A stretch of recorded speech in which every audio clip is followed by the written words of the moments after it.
takambouya tikagobva tine nzara yamashoko. Nguva yese tiri kugutiswa beti, tiri kurayirwa zvakakwana.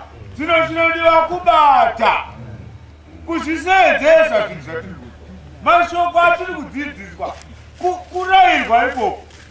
Wanzi ibva apa, ibva ipapo.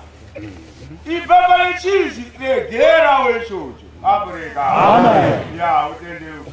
Vanoda kurayirwa. Vanoda zivo. Unoramba kurayirwa. Ibezi. Zvino anobva azoonekwa nembonje papo. Ramba kudzwa. Akaoneka nembonje. Unoita zvekukudenga wayo muhero. Unozoti mudzidzisi makamadi kundibatsira. Mudzidzisi chokwadi makaedza wani. Ndini hangu ndakaomesa chii? Moso imunhu waMwari. Chokwadi. Moso yangu ndini sina kuteerera. Makamboedza wani munhu waMwari. Zvaikunzi. Ndo pazvinonakira. Uye tikasarayira akaropa rava rinobvunzwa kunani? Kwatiri kaiswa tumarira. Ropa ravanhu rinobvunzwa kwatiri. Zvinodozva tosika kwedu. Todzidzisa kuti tive takachena paropa rei vanhu vose.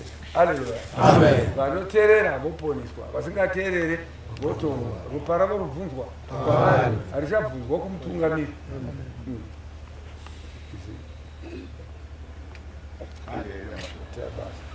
Zvisati zviri izvo bedzi